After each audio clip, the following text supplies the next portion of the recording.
सन्मानयोग गुरु रूप साध संगत जीओ, फतेह कबूल करने। वाहिगुरू जी का खालसा, वाहिगुरू जी की फतेह। लड़ीवार एक विचार दास शाम के समय आप जी के सामने रख रहा है।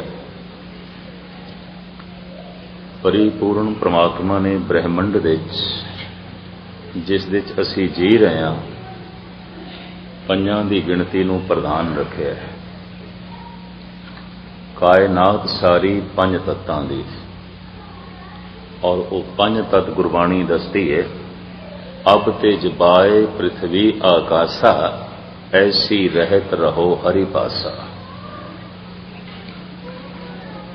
पंज तत्तां करके सारा संसार बनया। पंज तत्त कर तुद सब सृष्ट साजी, कोई छेवां करियो जे किछ कीता होवे। ये शरीर भी पंज तत्त दा पुतला, शरीर भी पंज ने, और फिर इसे तरीके नाल इस शरीर नूं प्रभु ने ज्ञान इंद्रे भी पंज दिते ने, कर्म इंद्रे भी पंज दिते ने, रस भी पंज दिते ने, विकार भी पंज ने।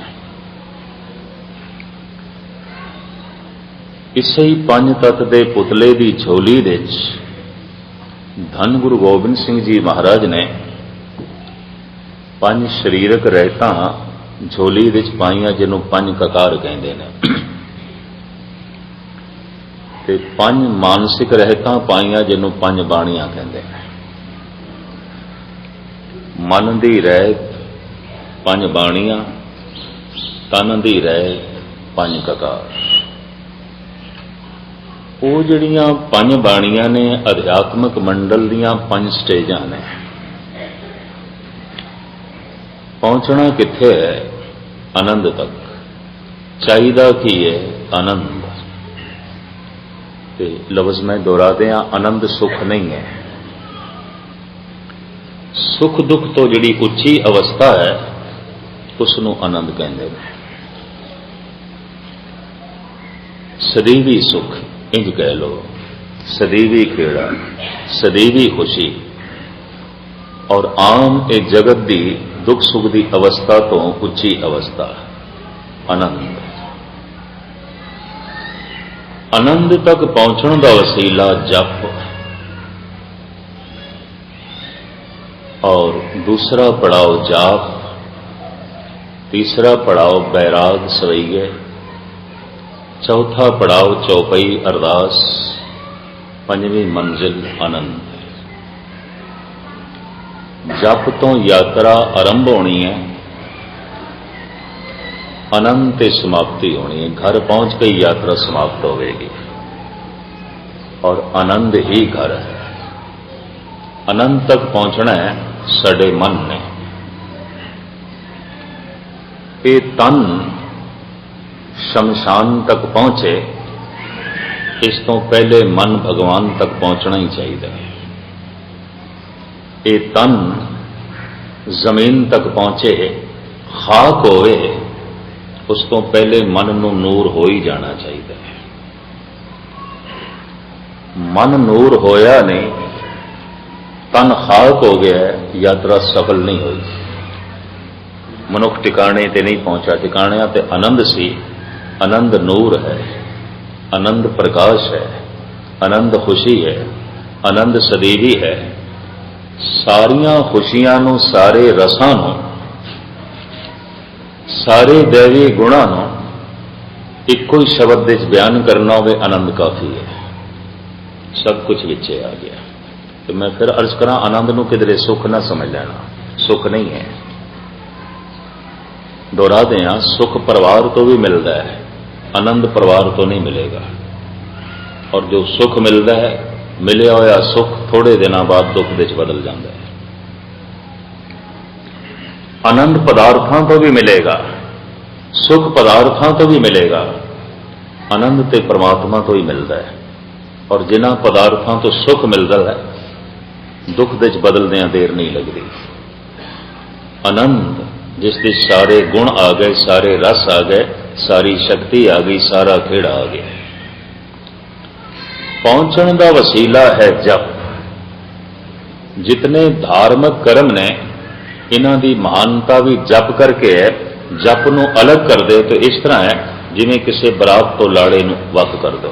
की मैंने रखते ने बराती, कुछ भी नहीं। जप अलग कर दो, दान की मैंने रखता है, ज्ञान की मैंने रखता है, कुछ भी नहीं।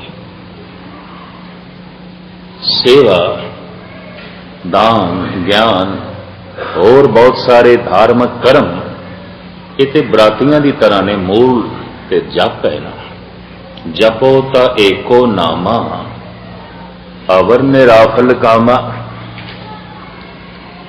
ते पातशाह तो पूछिए किवें जपीए, तो साहब कहने रसना नाम जपो तब मथिए इन बिद अमृत पाओ। जबान नाल जपो, बस सिर्फ रसना नाल वाहिगुरु वाहिगुरु वाहिगुरु बस इन्ना ही कहना है। इतना कहना तो बहुत सौखा है, कई सारी रात भी कर लेंगे, घंटा घंटा 2-2 घंटा भी कर लेंगे ने। मैं इस तरह औखा नहीं है। पर यह जो सतगुरां ने कह दिता है आखण औखा साचा नाम। क्यों? जिस ढंग नाल आखना है उस ढंग नाल औखा है। गाविए सुनिए मन रखिए भाव। जबान गायन करे वाहिगुरु वाहिगुरु वाहिगुरु, कन सुनन सरवणन गोबिंद गुण सुनो और गाओ रसना गीत। पाठ करना कोई बहुत औखा नहीं। मैं ऐसे अखंड पाठी भी देखे ने 18-18 घंटे रोज पाठ कर रहे हैं। पर गाविए सुनिए, जबान बोले, पाठ करे, गायन करे, कन सुनन। मैनू उम्मीद नहीं 1 मिनट भी हो सके। 1 मिनट तुसी आखोगे मैं अतकथ नहीं कर रहा, कतई नहीं। अगर कोई इस युग दे 1 मिनट भी ऐसा कर सकता है, उन्होंने फिर अज दे युग का प्रहलाद कहना ही पएगा। वो फिर अज दे युग का भाई मनी सिंह है, वो फिर अज दे युग का बाबा दीप सिंह है, वो तो फिर अज दे युग का भगत ध्रुव हो गया। 1 मिनट वाहिगुरु वाहिगुरु ऐसा रसना उच्चारण करे, कन सुनन ते मन विच भरोसा भी होवे। गाविए सुनिए मन रखिए भाव, दुख पर हर सुख घर ले जा। फिर तू सारे सुख अपने घर विच ले जाएगा, फिर सारे दुख तेरे निकल जाएंगे। भोजन की बुरकी मैं मूंह विच रख लवां, थल्ले ना करा, भुख नहीं मिटेगी और शरीर नूं ताकत भी नहीं मिलने लगी। पानी का घुट मैं मूंह विच रख लवां, थल्ले ना करा, प्यास नहीं मिटेगी, शरीर की लोड़ की पूर्ति भी नहीं होगी। जो शरीर नूं चाहिए उस तत्व की पूर्ति भी नहीं होगी। वाहिगुरु वाहिगुरु बस सिर्फ मेरी जबान गायन कर रही है, मैं सुनता नहीं पाया। ये तो इस तरह है जैसे पानी का घुट मैं मूंह विच रख लिया, थल्ले कीता ही नहीं। क्या प्यास मिटेगी? सिर्फ मेरी रसना कर रही है बाणी का पाठ, सिर्फ मेरी जबान। मैं अर्ज करा इस नाल नहीं होना कुछ। हुणे ही मैं अर्ज की है, कईयां दी सारी जिंदगी बाणी पढ़दियां लंघ जाती है। कथा कीर्तन करना उस बंदगी का एक बहुत छोटा जिहा हिस्सा है। और मैनू इस जिंदगी गुरपुरब के दिन या किसी विशेष दिन 5-5 थावां ते भी कथा करनी पई है, 5-5 घंटे। लेकिन अज भी इस उम्र दे भी मैनू औखियाई लगती है 1 मिनट का वो जप जिसका जिक्र गुरु नानक करते हैं। एक मैं अतकथनी नहीं कर रहा, जो थानू सुना रहे हैं एक पाठी की तरह सतगुरु की बाणी उसके विचार। मेरी स्टडी है, सतगुरु मैथों ये ड्यूटी ले रहा, बाकी जी अवस्था है वो गल कुछ होर है। वो मैं अर्ज करा, वो 1 मिनट भी करना औखा है। 1 मिनट शायद मैं ज्यादा कह रहा। कलगीधर पिता दे कहते ने, एक चित जै एक छिन ध्यायो, काल फास के बीच ना आयो। 1 छिन, 1 सेकंड। जबान वाहिगुरु करे ते कन सुन लैन। तो सुनेगा तो बंदा तां जे ध्यान है, वरना किस तरह सुनेगा। इस सब कुछ नूं गलत समझना। गुरु ग्रंथ साहब कोई तस्दीक नहीं करते। ध्यान इत्थे जोड़ो, ध्यान तस्वीर दे जोड़ो, ध्यान पालकी दे जोड़ो, गुरु ग्रंथ साहब की भीड़ दे जोड़ो, जलदे हुए दीवे जोड़ो। इस तरह सानू गुरु ग्रंथ साहब नहीं कहते। इस तरह की एक पंक्ति भी नहीं है। ये नहीं पता कि कुछ साध साडे विचों तस्वीरां भी बनते हैं। इस तस्वीर दे ध्यान जोड़ो, ये गुरु नानक की असली तस्वीर है, इंज भी कहते हैं। और कौन दसे, गुरु नानक ने तो फिर 10 जामे धारण किए। फिर ये शब्द की जो असली तस्वीर है वही, इसी च ध्यान जोड़ो। फिर गुरु का शब्द की है। फिर गुरु ग्रंथ साहब नूं मत्था टेकण का मतलब की होया। बोले सिख पूर्ण तौर पर समझते नहीं। शब्द गुरु पीरा गहर गंभीरा, बिन शब्दे जग बहुराना। एक विचार मैं थोड़ा जिहा दोहरा भी दिया। साडे हिंदू वीर जांदे ने मंदिरां दे दर्शन करन लई किसी मूर्ति दे, किसी तस्वीर दे। सारी साधना वेखण ते खड़ी है, अखां ते खड़ी है। दर्शन करना है, वेखना है। साडे मुसलमान बिरा जांदे ने मस्जिद दे पढ़न लई नमाज। सारी साधना पढ़न ते खड़ी है। सिख जांदा है गुरुद्वारे विच सुनन लई गुरु का शब्द। सारी साधना कन्नां ते खड़ी है, सुनन ते खड़ी है। जो दर्शन करन लई नहीं आया, वेखण लई नहीं आया, वो मंदिर विच आया ही नहीं। और जो पढ़न लई नहीं आया, मस्जिद विच आया ही नहीं। और जो सुनन लई नहीं आया, गुरुद्वारे आया ही नहीं, कतई नहीं आया। और सुनना बहुत औखा है, बहुत औखा है। सेवा नालों हजारां गुणा औखा है। 8 घंटे सेवा मनुख कर सकता है, क्योंकि शरीर ने करनी है। 8 मिनट सुनना औखा होगा। 8 मिनट सिमरन औखा है। कि गुरु घर दे सिमरन की है सुनना। नानक भगतां सदा विगास, सुनिए दुख पाप का नाश। सुनदियां ही दुख नाश होंदे ने, सुनदियां ही पाप नाश होंदे हैं। सुनदियां ही मनुख ज्ञानी बनता है, सुनदियां ही सिद्ध बन जाएगा, पीर बन जाएगा, नाथ बन जाएगा। बड़े गुण लिखे ने मेरे पातशाह ने। मत विच रतन जवाहर माणक, जे एक गुर की सिख सुनी। उस गुरु की एक सिखिया की है, एक दा जप उन्होंने सुना। गावीए सुनीए।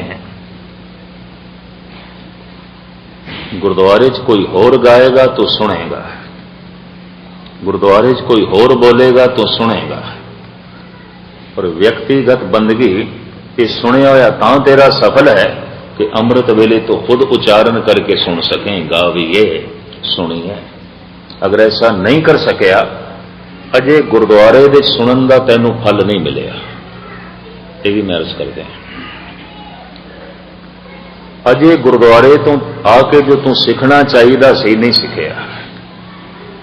अजे गुरुद्वारे तो आके जो तैनू प्राप्त करना चाहिए सी तो नहीं प्राप्त किया। अजे सिर्फ तू आ रहे हैं, सिर्फ गुरुद्वारे आया है, अजे गुरु दे मार्ग ते नहीं चले। गुरु दे मार्ग ते सुरत ने चलना है, तेरे शरीर ने थोड़ी चलना है। दो मार्ग ने, शरीर का, सुर का, किस वक्त मैं जिक्र करांगा। गावीए, सुनिए। वाहिगुरु वाहिगुरु वाहिगुरु ऐसा गायन करना, कन्ना नाल सुनना। इसे नूं गुरु नानक देव जी महाराज कहते धुन में ध्यान, ध्यान में जानिया, गुरमुख अकथ कहानी। गुरमुख ने उस परमात्मा की अकथ कहानी नूं समझ लिया। किस तरह? धुन दे च ध्यान जोड़ के। धुन शब्द, ध्यान सुरत, सुरत नूं शब्द दे जोड़िया, ध्यान नूं आवाज दे जोड़िया। शब्द तो मुराद आवाज, शब्द तो मुराद बोल, शब्द तो मुराद मंत्र, शब्द तो मुराद वाक। शब्द ये बोल संस्कृत का है। गुर शब्द गुरु दा बोल, गुर मंत्र गुरु दा बोल, गुरवाक गुरु दे बचन, कुछ भी कह दो। शब्द तो मुराद आवाज, बोल। मैं तो इधर पंजाब के कुछ पिंडा सुनिया भी है, ग्रंथी सिंह नूं कहंदे आवाजा लो गुरु दा, आवाजा।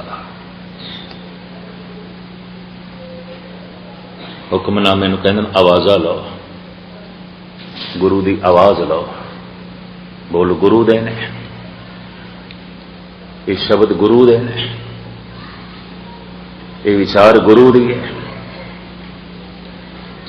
तो साहब कहते गावीए सुनिए, रसना गायन करे, कन सुनन, ये ध्यान साधना है। और सुनदियां सुनदियां किधरे तड़प पैदा हो जाए, फिर मनुख दी रसना चल पैंदी है। यही कारण है कि जब कबीर को पूछया गया नाम किवें जपीए, सिमरन किवें करिए, कबीर कहने लगे कोई ढंग नहीं है, कोई तरीका नहीं है, कोई टेक्निक नहीं है, कुछ भी ढंग नहीं है। कबीर जैसा संत ऐसा आखे तो फिर कुछ सच्चाई नहीं, पूर्ण सच्चाई है, मुकम्मल सच्चाई है। आप दे बोलने तज भरम करम बिद निखेद, राम नाम ले। विद निखेद, विधि निषेध, कोई विधि नहीं है, कोई ढंग नहीं है, साफ कह देता है। पंक्ति है गुरु ग्रंथ साहब जी की, भगत कबीर की। तज भरम करम, ऐसे कर्म जो भरम ते खड़े ने। कर्म धर्म, कर्म भरम, किसी वक्त खुलासा करांगा मैं तेरे सामने। वो कर्म जो खड़े ही भरम आते हैं, लोग उसनों धर्म आखी जाता है। वो कर्म भरम है, कर्म धर्म नहीं है। ये मजमून अलग चल पेगा, विचार रह जाएगी, इस वास्ते इसनों फिर छेड़ांगे।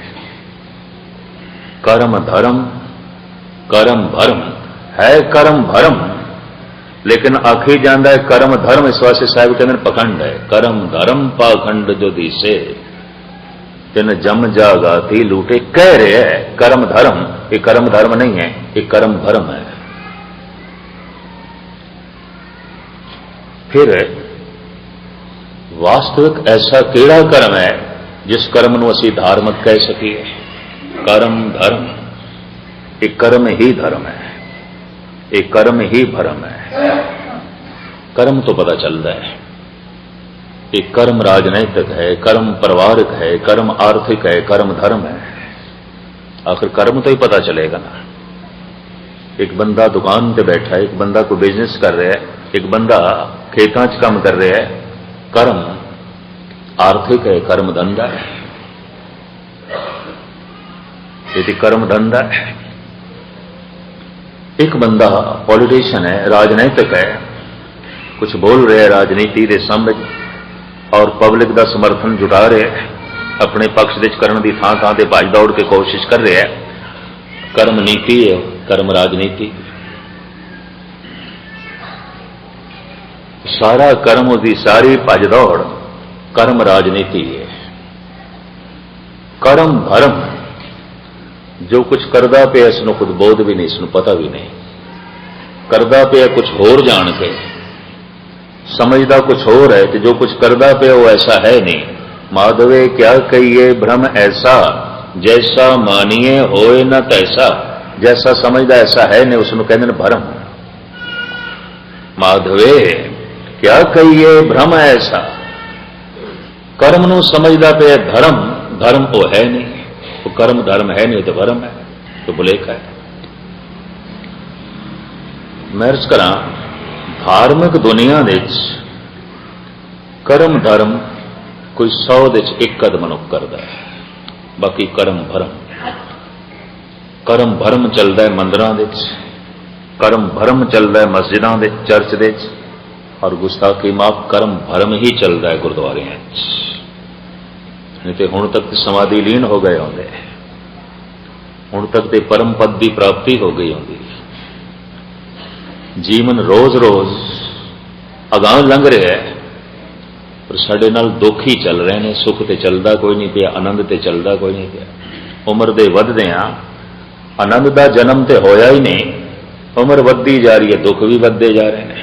एक बच्चा इतना दुखी नहीं जितना जवान है, और एक जवान इतना दुखी नहीं जितना बुढ़ा है। उसदे कोल शरीरक पीड़ा भी है, उसदे कोल मानसिक पीड़ा भी है। किसी वक्त खुलासा करांगे ये भी। जितना बुढ़ा दुखी है तन करके मन करके, इतना जवान नहीं है।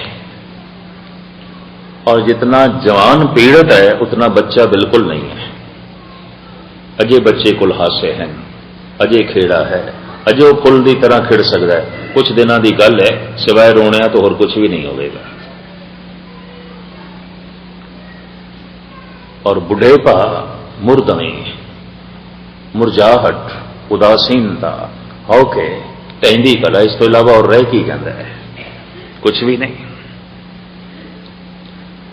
लंघदी जा रही उम्र, वधदा जा रहा है ये समा, पर दुख भी वधदे जा रहे हैं। और ऐसा होना नहीं चाहिए सी। कर्म भरम है, दुख ते वधेगा। चर्च दे, मंदिरां दे, मस्जिदां दे, गुरुद्वारियां दे कर्म भरम। हाँ, एक कर्म कर रहा है धर्म जान के, जबकि धर्म नहीं है। माधवे क्या कहिए भ्रम ऐसा। और साहब कहते धर्म जान के कर रहा है कर्म, धर्म नहीं है, तो पखंड है। ये तो दिखाई दे रहा है कर्म धर्म है नहीं। पाखंड खंडित दो टुकड़े, दिखाई कुछ दे रहा है कुछ। पखंड शब्द ये भी संस्कृत है।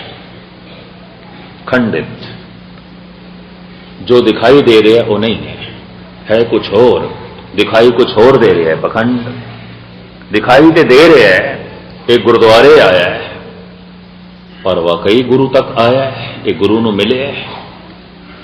कतई नहीं। एक गुरुद्वारे बैठा भी पता नहीं केड़ी दुनिया च बैठा रहा है, पर दिखाई तो देंदा पे गुरुद्वारे आया है। कर्म धर्म दिखाई दे रहा है। साहब कहते नहीं, कर्म भरम, ये पखंड है।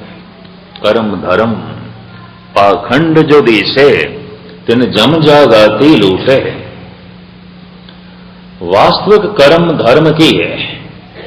भगत कबीर कहते ने केवल कर्म भरम से चीनो, कलगीधर पिता, केवल कर्म भरम से चीनो, धर्म कर्म अनरागो, तज भरम कर्म बिद निखेद। राम नाम ले ही गुरु प्रसाद जन कबीर, राम कर सने। कलगीधर पिता भी ऐसा ही कहते हैं, ऐ धार्मिक बंदे हो, कर्म थोड़े भरम ते खड़े ने, कोई धर्म नहीं है। केवल कर्म भरम से चीनो, गुरु गोबिंद सिंह जी महाराज।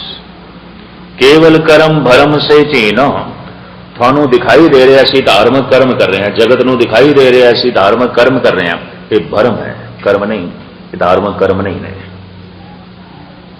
नहीं तो हुण तक तो पहुंच गए होंगे धर्म तक, धर्म आनंद है। हुण तक तो पहुंच गए होंगे निर्वैर तक, धर्म निर्वैर है। हुण तक तो पहुंच गए होंगे महान दया ते परम प्रेम तक, धर्म ते आखिर यही कुछ है।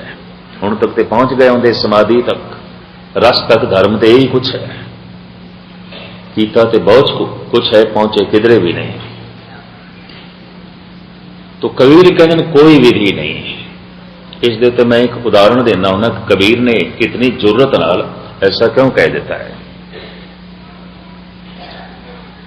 36 प्रकार का भोजन होवे, थाल दे च परोसिया होया किसी दे अगों रख दईए ते अगला ये कह देवे खाण का ढंग भी दसो किवें खाइए। एक गल स्पष्ट हो गई, इन्हूं भुख नहीं लगी। भुखा बंदा नहीं पुछदा, भुख उसनूं मजबूर कर देंदी, खा मूँह च पा। और किस ढंग नाल खाना है? कोई बुरकियां अखां च पाणियां ने, कन्नां दे च पाणियां ने, मूँह च ही पानी। जो कुछ सामने पे मूँह च पाना है, कोई अख दे च थोड़ी पाना है, कन दे च थोड़ी पाना है। पर जे भुख ना लगी हो तो मनुख ऐसा कह सकता है। भरे आया ठंडा पानी का गिलास या शरबत अगों रख देइए तो अगला कहे पीण का ढंग दसो। गल स्पष्ट हो गई, प्यास नहीं है। जेड़े जेड़े जी सिमरन का ढंग पुछते हैं, किवें नाम जपीए, किवें नाम जपीए, गुस्ताखी माफ, हाथ जोड़ के मैं माफी मंग लवां, कोई प्यास नहीं है, कोई भुख नहीं है, कि कोई जपना भी नहीं चाहते, बस सिर्फ पूछण लई पूछना चाहते हैं और कुछ नहीं।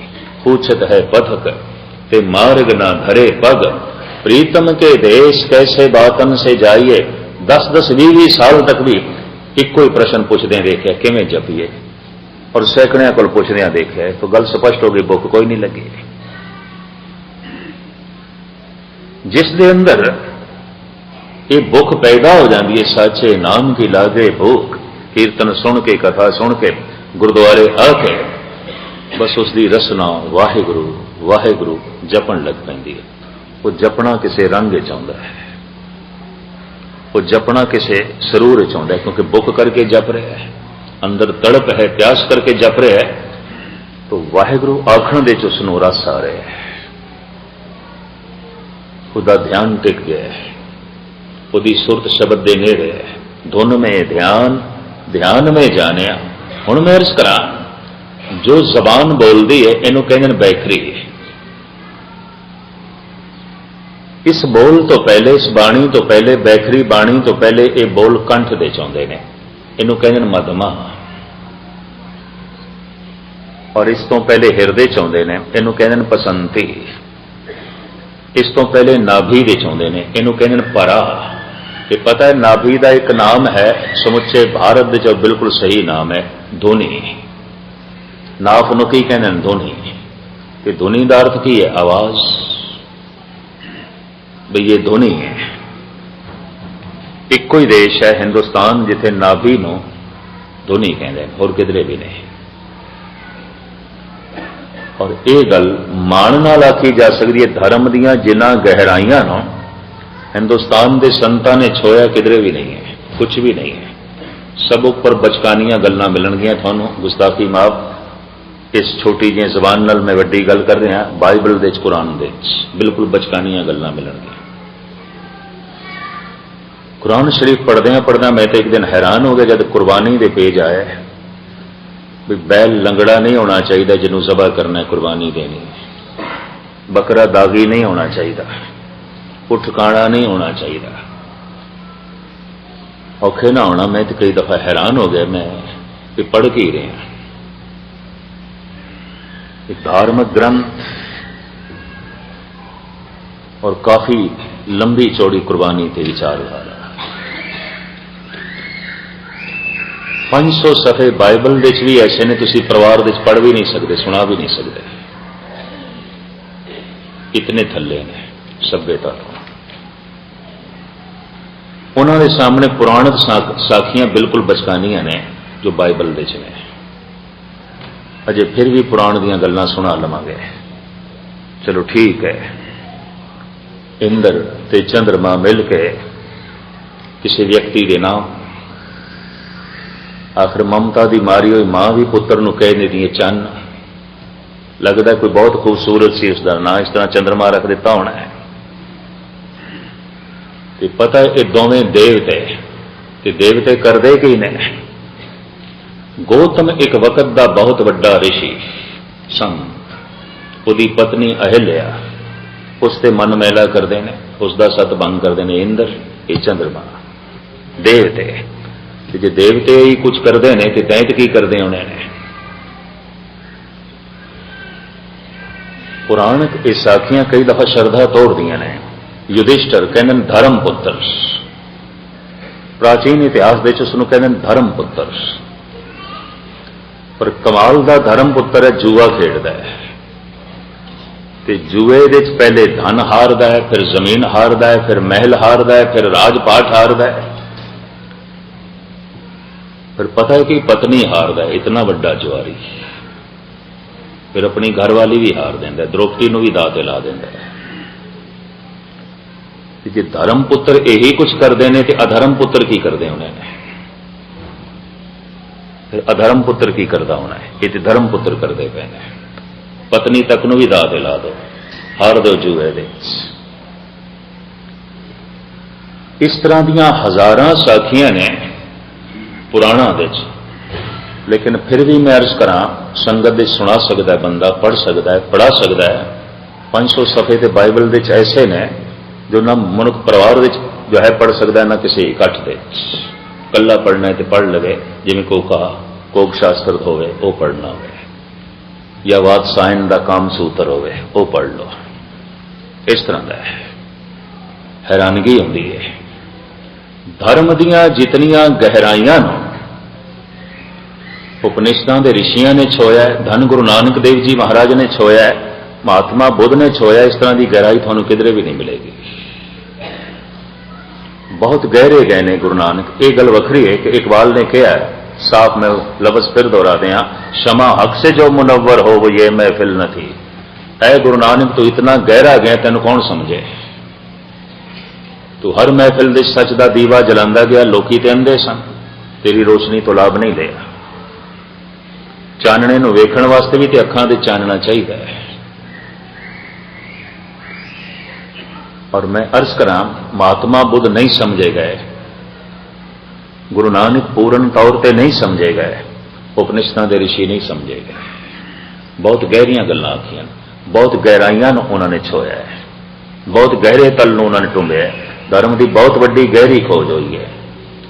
उपनिषदां दे ऋषियां ने, महात्मा बुद्ध ने और गुरमत ज्ञान ने बकायदा इसनूं नाभ आख्या, धुनी आख्या, धुनी। और हैरानगी की गल, नाभि नूं धुनी क्यों कहते हैं? अंदर जब बोलन का फुरना पैदा होता है ना, बोलना है, उस फुरने नाल हवा नाभि नाल टकरांदी है, ते नाफ शहनाई जैसी समझ लो, फनीरी जैसी। जैसे फूकण दे नाल शहनाई वजदी है, शंख वजदा है, मुरली बोलती है, ए हारमोनीयम भी हवा नाल बोलेगा, उंज नहीं, फूकण नाल। वो जो अंदर फुरना पैदा होता है बोलन का कि कहना है, उस फुरने नाल हवा टकरांदी है नाभ नाल, तो नाभि दे चों धुन उठ पैंदी है, उन्होंने कहते हैं परा, इस करके इसका नाम पै गया धुनी। सब तो पहले आवाज इत्थों ही उठती है, नाभि तो। कहते आखिरी प्राण भी इसे च है। जब कहते नहीं बिल्कुल हुण मर गया, आखिरी प्राण नाभि च हुंदा है, नाभ दे। और उस फुरने नाल जब पमन नाभ नाल टकरांदी है, थोड़ी जिहा नाभि खुलदी, इसों धुन उठती है, उन्होंने कहते परा। वो हिरदे तक पहुंचती है, इत्थे शब्दां की बनतर बनती है, इनू कहते पसंती। वो होर उपर उठती है, कंठ तक आउंदी है, पूरी तरतीब बन जाती है की कहना है, इनू कहते मध्यमा। जबान उसनों बयान कर देंदी है, इसनों कहते बैखरी, रचना बयान कर देंदी है। परा, पसंती, मध्यमा, बैखरी। जबान जो बोल रही है, ये धुनी तो आवाज उठ रही है, जबान कह रही है, और हुण जबान ने वाहिगुरु वाहिगुरु जो जपना है, ध्यान नूं बैखरी तो परा तक ले जाना है, धुनी तक ले जाना है। इंज उल्टी उल्टी गंगा जमन मिलाओ, भगत कबीर कहते हैं। इस तरह हुण उल्टाना है, वाहिगुरु वाहिगुरु इसनूं सुनना है। एक दिन ऐसा आएगा, ध्यान कंठ तक पहुंच जाएगा, क्योंकि सुन जो रहा है और पता चलेगा जो मेरी जबान कह रही है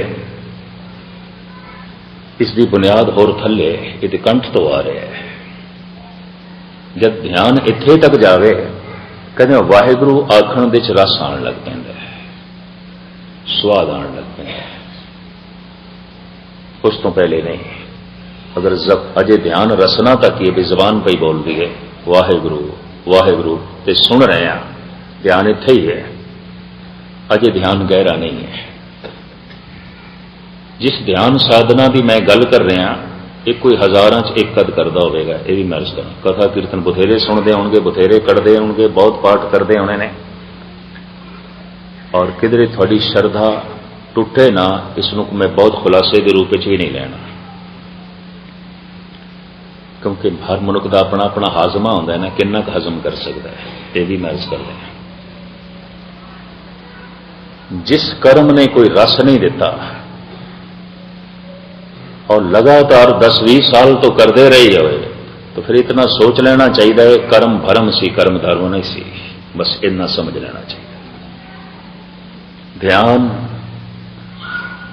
जब कंठ दे च आ जाए, मधमा दे,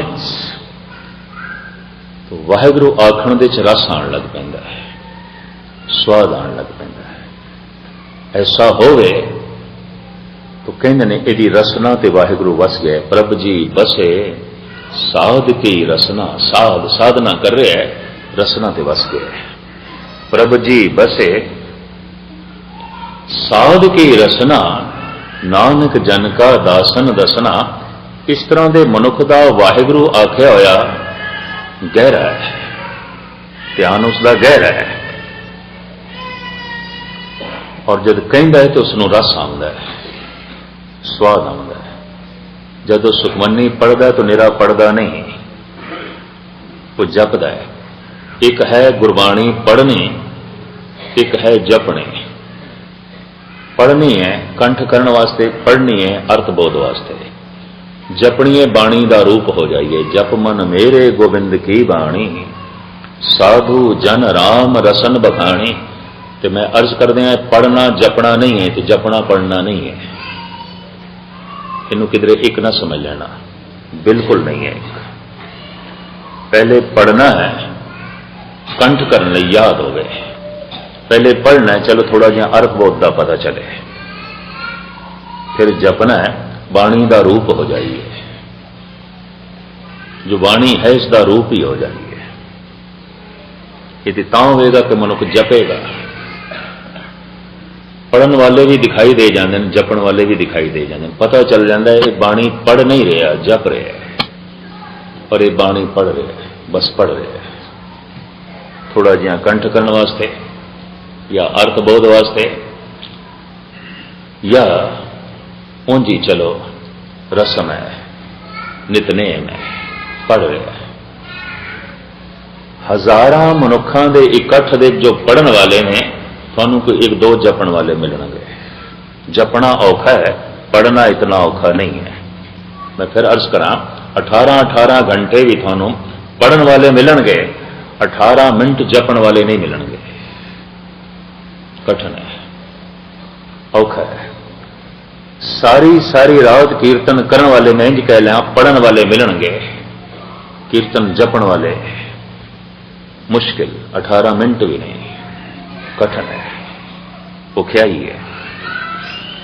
ध्यान जब कंठ दे चला जाए, थोड़ा जिहा गहरा चला गया, तो एक बोध आता है कि वाहिगुरु जो मैं कह रहा ये तो थल्लों आ रहा है, मेरा जबान थोड़ी पे बोल रही है, तो थल्लों गहराई चो आ रहा है, और फिर रसना नूं रस आण लग पैंदा, तो ध्यान गहरा हो गया। वाहिगुरु वाहिगुरु जपदियां इसे तरह कन सुनन ते जबान बोल रही होवे, कल तो जरूर करना।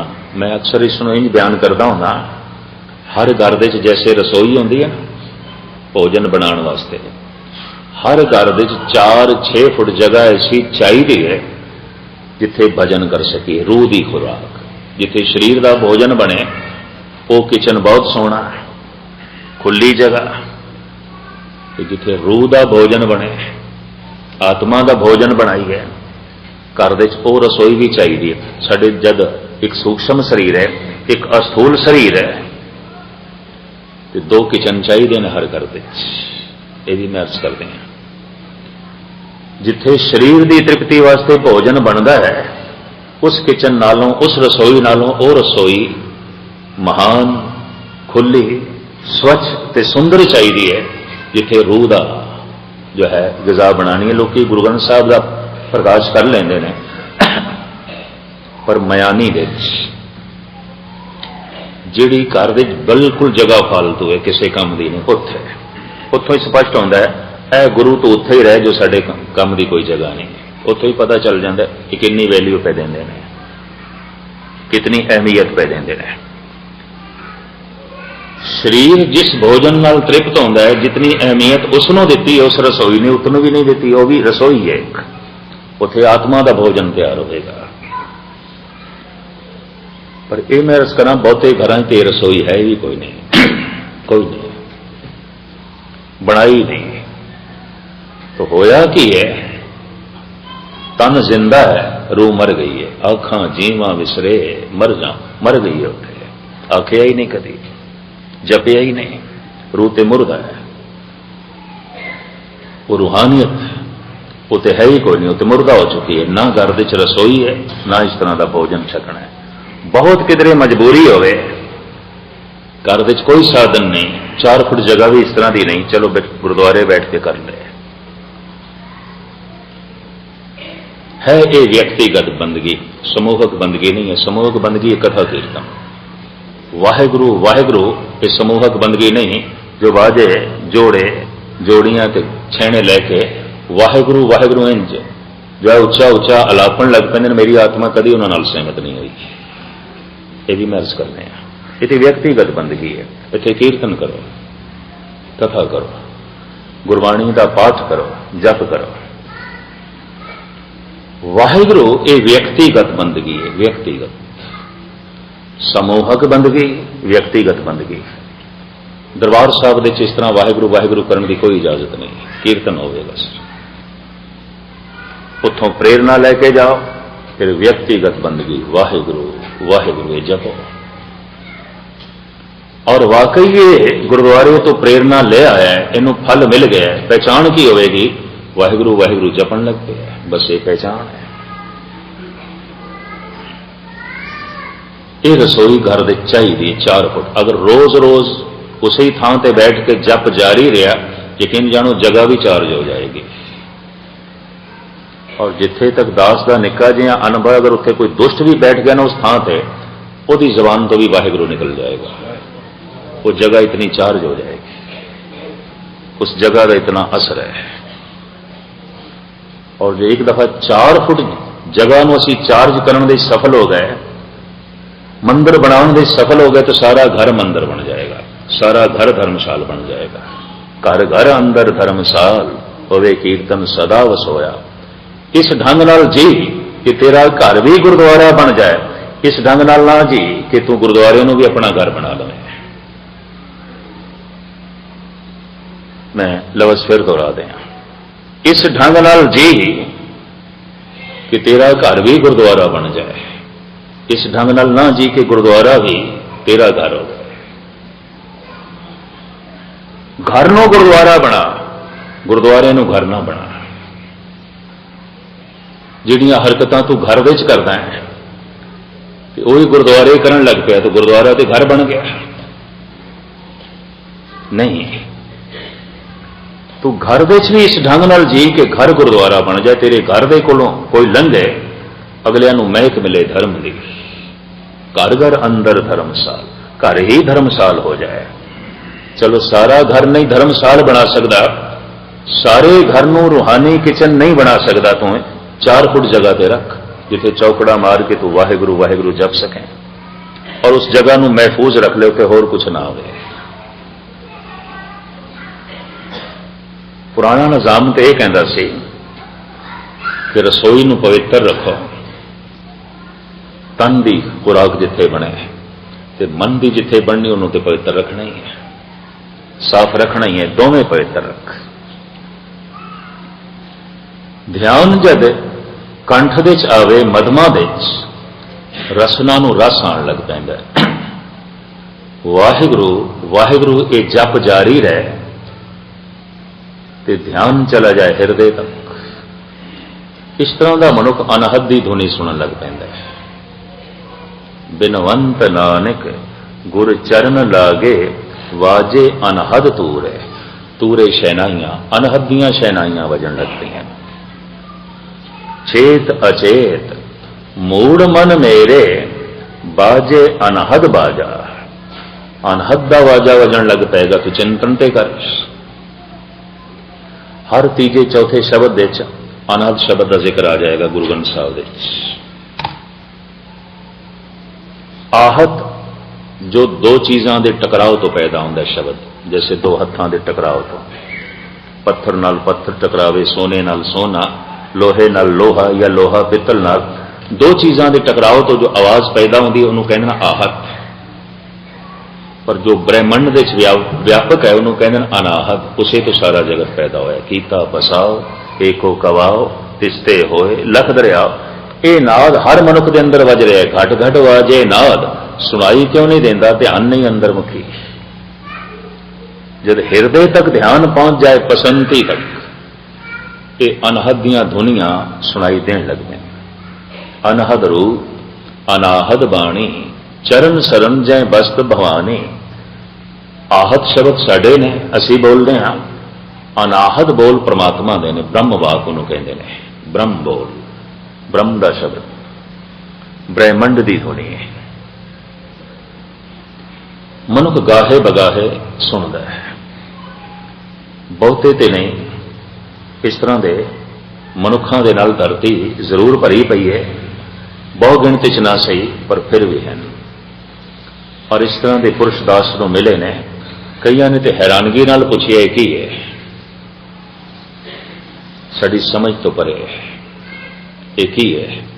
क्योंकि कलगीधर पिता ने खुद ये लिखे है। ऐसा हो सकता है कि मनुख हैरान होकर पूछे ये कौन आए आत्म स्वरूप जय अमित तेज अवगत अबूत। श्री मुखवाक पातशाही दसी एक ही है, कौन है, ये किसकी आवाज है? ऐसा प्रश्न अभ्यासी के अंदर पैदा हो सकता है, क्योंकि जिंदगी पहली दफा तो होना है इस तरह, पहले तो इसका कोई अनुभव है नहीं। तो हैरान होके कह सकता है कि है, लेकिन अजे भी इसने मंजिल को नहीं छोया। अजे भी अनाहद को सुनता पाया, अजे भी उस परम अनंत तक नहीं पहुंचया। कहते ने ध्यान जद पहुंचे किथे, परा तक, नाभि तक, जिथों ये धुन उठती पई है, धुनी तक ये धुन पहुंच जाए। जिथों धुनी उठ रही है, वाहिगुरु वाहिगुरु सुन के यही धुनी फिर उत्थे पहुंचे। उल्टी गंगा जामन मिलाम, धुन नाल इस तरह धुन टकरावे, कहते नाभि पूरी खुल जाती है। ये दो हालतों खुलती है, दो हालतों। एक जद मौत आती है, अंतिम समय ये नाभ खुलती है। जिक्र करते हैं मेरे पातशाह, आज काल खुले तेरी गांठड़ी। अज कल दे गंढ खुलन वाली है, ये नाभ खुलन वाली है। इसे दे चोट जो मौत करती है ते नाभ खुलती है, आखिरी प्राण निकलता है, तो शरीर की जिहड़ी हालत बनती है वह ये, हथ मरोड़े तन कपे स्याऊ होआ से। इंज मुठियां बंद होणगियां, डंगियां वजणगियां, कंबनी छिड़ेगी, समझ लो गंढ खुल गई, आखिरी प्राण गया, मौत हो गई शरीर की, खत्म। ये प्राकृतिक रूप में हर एक दी गंढ खुलती है, पर उस समय खुलती कोई होश नहीं आता, बेहोशी सी खुलती है। और चूंकि पीड़ा इतनी जबरदस्त होती है तो प्रकृति बेहोश कर देती है। जैसे ऑपरेशन करने लगे डॉक्टर बेहोश करता है, उस जगह को सुन करता है। यकीन जानो एक शरीर दे जीवन चेतना कढ़ के दूसरे च पाना है, ये बहुत बड़ा ऑपरेशन प्रकृति करती है, परमात्मा करता है। तो प्रकृति बेहोश कर देती है। उस समय कोई भी होश च नहीं आता, और असह पीड़ा है जो नहीं मनुख सहार सकता। असह पीड़ा, अथाह पीड़ा। उस पीड़ा करके है तो बेहोशी, पर फिर भी जिहड़ी शरीर की हालत बनती होए, हथ मरोड़े, तन कपे, स्याऊ होआ से, इंज मुठियां बंद होणगियां, दंदियां वजणगियां, कंबड़ी छिड़ेगी।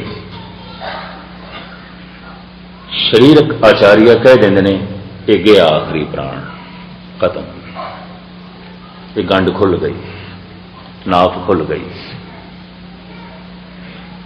एक उदों खुलती है वाहिगुरु वाहिगुरु या कोई भी धुन जो अपने अपने अवतारां तो जो उन्होंने मंत्र मिले उच्चारण करते हैं।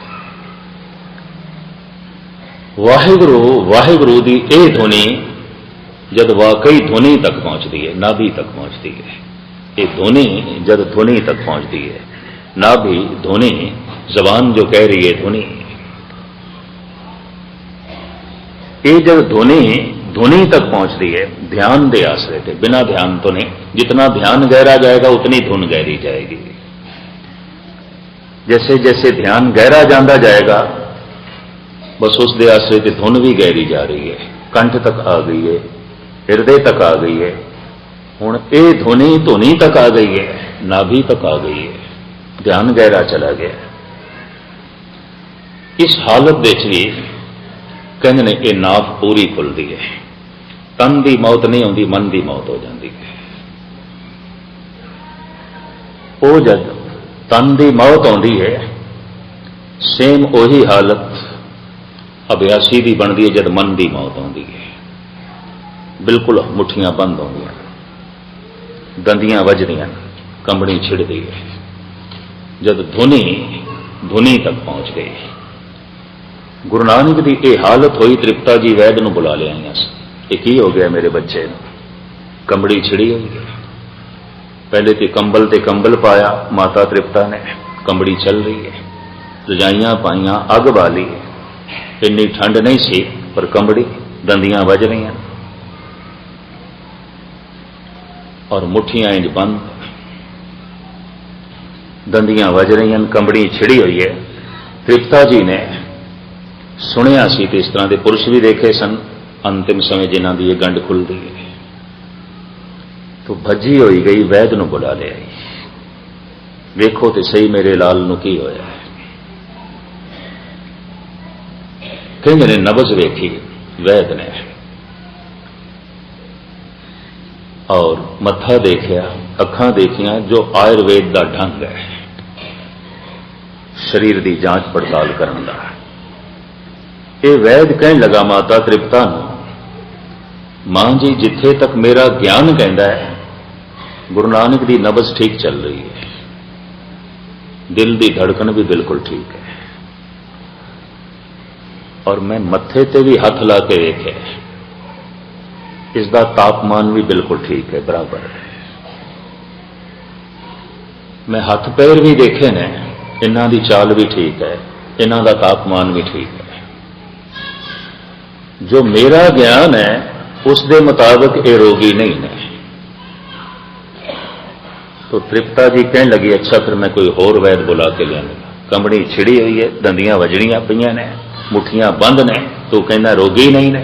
इसका मतलब है तेनू समझ नहीं आई। कहने वैद ने हाथ जोड़े, मां जी मेरी तौहीन ना करो, मैं सही कह रहा, ये रोगी नहीं है। तुम ला रहे हो, मैनू समझ नहीं, मैनू समझ है पूरी, पर थोड़ी तसल्ली लई मैं फिर देखदा। उदों गुरु नानक ने वैद नूं कह दिता, न वक्त जाया कर, जो कुछ मैनू हो रहा है तेरी पकड़ तो परे है, वो तेरी पहुंच तो पकड़ परे है। वैद बुलाया वैद भी पकड़ डडोले मां, ये भोला वैद न जाने कर करे जे माए, गल ते कुछ और है। ये नबज पे वेखदा है, ये शरीर की क्रिया पे देखदा है। मुख्तसर मैं अर्ज करा, सेम यही हालत एक दिन मुहम्मद साहब की हुई। हदीसां नूं मैं पढ़ रहा सी एक दिन, ਇਹ ਰੋਜ਼ ਬੰਦਗੀ ਕਰਨ ਲਈ ਇੱਕ ਗਾਰ ਦੇ ਵਿੱਚ ਜਾਂਦੇ ਸਨ, ਗੁਫਾ ਦੇ ਵਿੱਚ। ਉੱਥੇ ਹੀ ਐਸਾ ਹੋ ਗਿਆ, नाफ खुल गई और घबराए। इन्हों घबराहट छाई, मोहम्मद साहब ऐ की हो गया। आनंद बढ़िया, प्रकाश बड़ा, रस बड़ा, लेकिन शरीर नूं कंबड़ी, दंदियां वजन हिटकी, जो ऐन मौत के समय आता है, बिल्कुल उही हालत। उस हालत विच लड़खड़ आंदे हुए घर पहुंचे। आप दी पत्नी खदीजा, जो कहते स्वयं इबादत गुजार सी, खुदा दे च विश्वास करने वाली सी, उन्हें देखा ये हालत। उन्होंने भी अनेकों कंबल पाए, भजी हुई गई, हकीम नूं बुला लिया। देखो तो सही हजरत नूं की हो गया है। और हकीम उसी तरीके नाल जांच पड़ताल करता है जिवें वैद ने गुरु नानक देव जी महाराज की की सी। पल्ले हकीम ने कुछ नहीं किया, कुछ भी नहीं किया। उन्हें भी कह दिता कि मेरी पकड़ तो परे है, अगर कुछ है तो मेरी पहुंच तो परे है, मेरी जानकारी तो परे है।